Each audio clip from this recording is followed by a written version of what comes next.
Welcome to our Soul Secret Stories. So Shirley, my co-host, and me, Bruce, we decided to start this project to share some of our travel stories because both of us have been traveling over a long period of time, and travel has changed a lot. So we thought it would be interesting to share some of our stories in very short segments, so you can, listen to them while you're on the train or when you have a little bit of time that you would like to fill. And today's story is about a first adventure that we remember in our own country. So I'll go first. And one adventure that really stands out for me is I was a little bit older already. And while we had, family adventures, and I did traveling in Switzerland for visiting relatives, siblings, or, work purposes, there was this one time where I had bought a motorbike. I had my motorbike license and I wanted to do a road trip on my own, which I hadn't done before. So I packed my stuff, and you can't take very much on a motorbike because there's not much room. But I did take a hammock to sleep in. And so I took off and I went into parts of Switzerland that I hadn't visited before. And I found this really nice place, and I hung my hammock up in the forest because, I was traveling on a budget. And I stayed in that area for, I think I was there for about 3 days, and I met people in the village. And so I made connections with people the same age as me. And I would go to the village to buy supplies. And especially a couple of young people, they would come to my camp and we would sit around the fire and talk and have a good time. But what I noticed was that the people in the village where I went to buy my supplies, they became very suspicious of me because, I was like a wild woman living in the forest, coming to take their young people away and pollute them with my ways. And so it was very interesting to observe that initial friendliness, but then the hesitation because I was staying a bit longer and I was doing something that they weren't used to, something outside their box or outside what was normal. And so there was a suspicion that I noticed in their behavior, in their communication. They wanted to ask, a lot of questions that, I couldn't really answer. And so, yeah, it's interesting it was an interesting lesson for me to learn that when you do things outside the box, people don't understand, and often they become quite suspicious and distrusting of who you are and what you want to do. So, yeah, when we travel, sometimes that experience can, coming for you. Yeah, it can be a little bit disappointing because, my intentions were good. They were about having fun. They were about experiencing life. There was nothing sinister or dark behind it. But people often put that on you like that's what you want to do. So, yeah, interesting lesson to learn, but also to, I learned that I had to communicate clearer, that I had to make sure I respected other people's lives and, be sure that I didn't tread on their feet. I think like really cordial of you.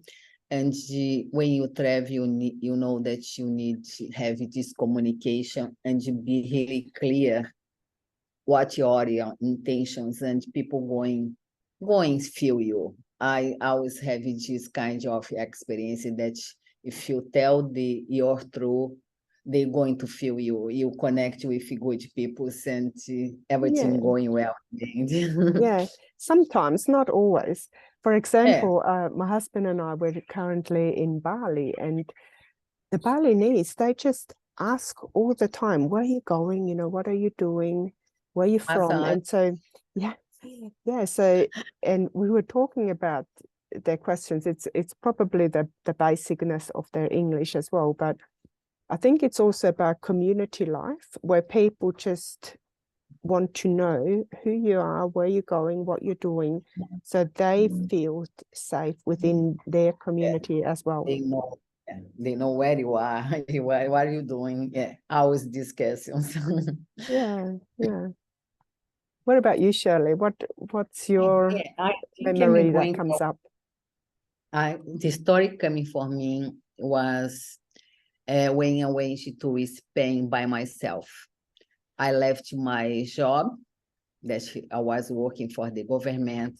I ended up in my first marriage, and I felt that it was time for me to travel by myself. And when I decided to buy a Spanish course, and I chose 3 cities to live in family's house. And this was a big adventure because I didn't speak English, and my first flight was landing in London, and I didn't know how I arrived in Spain. And I don't know how I asked, and they said to me, just follow connection. And then I did that. I walked in long time inside the London airport, and I grabbed a bus, and I talked with someone, and finally I was in Spain, and they asked me, if you are going to Spain, why do you have your visa is in English? You are doing a Spanish course. I said, I know, but and then I landed in Madrid, and my destination was Malaga. I grabbed a train. Was more than 30 hours of travel. When I arrived in Malaga, I didn't arrive yet in my first city, that was Marbella. And I grabbed a taxi, was 1 a.m. And just saying, oh my God, I'm by myself with my suitcase, and I'm in different country. Why I started praying. And they call the lady that are going to stay at her house, and she told him where is the address, and she was waiting for me. I said to her, oh, I've been traveling for 30 hours. I need a shower, please. And she put the hot shower, give it 5 minutes. I was washing my head because I said, I need a shower. And she turned off because just 5 minutes of shower. I don't believe I travel a lot. And then I started to know her a little bit more. I stayed at her house for 2 weeks. And what's called the people, the terrorist was in the television the first day that I was there. And you were like, oh my God, you choose to be here. Now you need to enjoy. And I had a lot of adventures in this trip that I'm going to tell you. But this movement to left my island and to be in Europe by myself and grab change connection and buy a ticket for a train and landing on one seat in the middle of the night was really, really full on and powerful. I felt that I was ready to explore the world. That is it, my big adventure. Very good, thank you. And when when you do something so daring and you're okay afterwards, it does give you so much more courage, doesn't it? Yeah. Now I said, okay, I'm going. Yeah. And not always knowing every step too. It really gives you freedom to know you're going to be okay. Yeah. Right. Thank you so much for sharing, and we'll see you in the next section. Thank you.